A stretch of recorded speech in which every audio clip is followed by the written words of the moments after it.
In today's game against Yale, Syracuse women's basketball guard Deasia Fair only did this in the first half. Make a layup. But in the second half, she scored 15 points to help SU win 60-58 over Yale. After the game, Syracuse head coach Felicia Leggett-Jack gave praise to her senior guard, Gary Gait. He's known as the greatest to ever play the game of lacrosse. He's such a big deal here in Syracuse that they started selling these jerseys in the SU bookstore. On Sunday, they'll be honoring his number 22 by lifting his jersey up into the rafters of the Carrier Dome. His ceremony is a reminder and reflection of the legacy that he left here at Syracuse and the impact that Gary Gait continues to make. Syracuse's 9-game winning streak has come to an end, as tonight they fell 2-1 against Virginia. Now the Orange were down a goal at halftime. They came out in the third quarter with some improvements, but senior Laura Graziosi says that while those improvements were good, there's still a lot for her team to work on. In today's 83-53 win over Wagner, Syracuse women's basketball dominated in nearly every statistical category, including right here inside the paint, where they outscored the Seahawks 52-26. After the game, Coach Jack was proud of her team's performance. After being tied at halftime, Syracuse came out in the third quarter and outscored Stony Brook 5-1 to get the 14-9 win over the Seawolves. And a large part for Syracuse's success was junior Tugger Dordovic, who scored 5 of his 6 goals in the second half. And opposing head coach Anthony Gallardi gave praise to the preseason All-American. I mean, Tucker is two-handed, super athletic, can shoot it. When he's out there, it's tough. We tried to slide to him as quick as we can. He's really good at getting shots off. He's definitely one of the best players in the country. We knew that going in. We were hoping that he would shoot 6 for 11, I think is what he ended up being. But he's a heck of a player. It was really, really fun game. I thought we played really well on offense. I think, like I was saying, our offense played really well, and I kind of just had to be at the end of a lot of it. So I can't say it was all me. It was a majority of it was my teammates, and I just happened to be the beneficiary at the end of a bunch of good passes.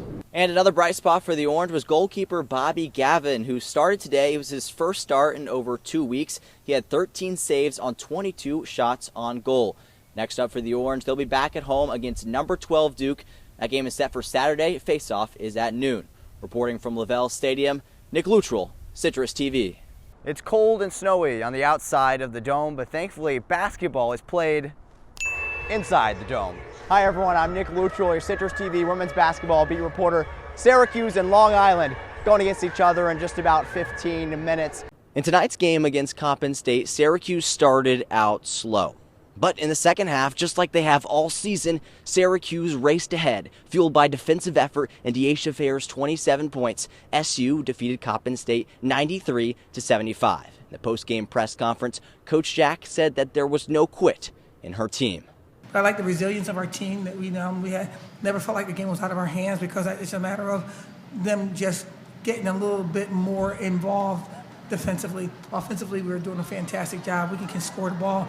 We're going to have to figure out how to stop people from scoring against us. They just started talking. I don't know what that nervous energy is at the first 4 or 5 minutes of the game. And I try to make it light in the locker room, and we laughed a little bit. We're still trying to find our way, We're finding our way by being in it together. We just didn't talk on defensively, so once we got that down pat, there's really no answer. Literally, that's it. We just didn't communicate, and I still think we have, room to grow. It's not perfect, but just a little talking we did kind of stop the momentum and kind of lock them down. With tonight's win over Coppin State, Syracuse stays perfect at home with its 6-0 record here inside the JMA Dome, and they'll look to keep that excellence going Sunday at 2 when Wagner comes to town. Reporting from the JMA Dome, I'm Nick Luttrell, Citrus TV. Well, that's right, guys. I'm here outside Ainsley Athletic Center, where Syracuse is gearing up for its matchup tomorrow night at UAlbany. The Great Danes and the Orange have faced off 19 times. Every single one of those games have been inside the Carrier Dome. But tomorrow night, that changes, as for the first time ever, this game will be played at Casey Stadium. We talked with him afterwards at the press conference, and he said he felt like Syracuse energy level was down in the first quarter. And I think that's how it's been throughout the whole season. They haven't played great in the first quarter. And when Gary Gait makes changes with goalies, it's not really because of their skill level, because we've seen they're kind of equally skilled. It's more because he's trying to change momentum. At that time, Syracuse was down 5-1. UNC and SU, they already played this year. SU won big time right here at JS Coyne Stadium, 5-0. So you can expect that the Tar Heels are going to have a little extra motivation. But they've won 3 straight national championships, so it's really anybody's game. There's still several unanswered questions in the offseason for the Razorbacks. Some of those will be answered with next week's MLB draft. Now, one of the biggest questions heading into fall camp was who would be the go-to guy at running back this season. On Wednesday, head coach Sam Pittman told us Rocket Sanders will be that guy. And today, Coach Smith spoke with the media, giving us insight into that decision.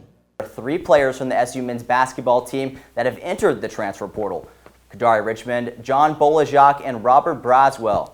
On top of that, sophomore forward Quincy Guerrier has entered his name into the NBA draft. And if you thought that was bad, take a look at the women's side of things for Syracuse. 7 players, that's right, 7, have decided to transfer out of the program. Notables include Emily Angstler, Kiara Lewis, and Digma Stratemeyer. Other places than just the skill set she has on the court. Now, we've seen the flashy passes, we've seen the dribble moves, the 3-point knockdowns by Fair, but what I feel like people don't see is that leadership ability that she has. 4 seasons now she's been under the helm of head coach Felicia Leggett-Jack. 4 seasons, that's longer than anyone else on the Syracuse women's basketball team. So again, Syracuse and Duke facing up a top 5 matchup in Durham between the 2 ACC foes. And it was back and forth early on.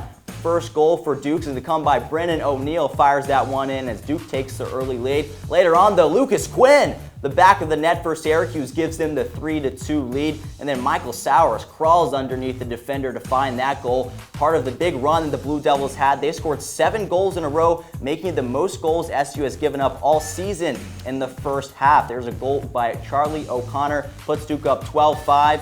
Syracuse gets a goal there by Owen Seabold to cut the deficit a little bit, but they're down 12-7 at halftime. Something would need to change in the second half, and to begin the third quarter, something does change. Stephen Rafis, the big-time goal, trying to cut that deficit for Syracuse, and then Rafis finds Chase Scanlon once again for the goal. Scanlon and Rafis combined for 7 goals, and Syracuse was on fire in the second half. They went on a 7-1 run to begin the third quarter. Here it is, though, down by 1. Chase Scanlon, a big-time goal for the Orange to tie the game with under 9 minutes remaining.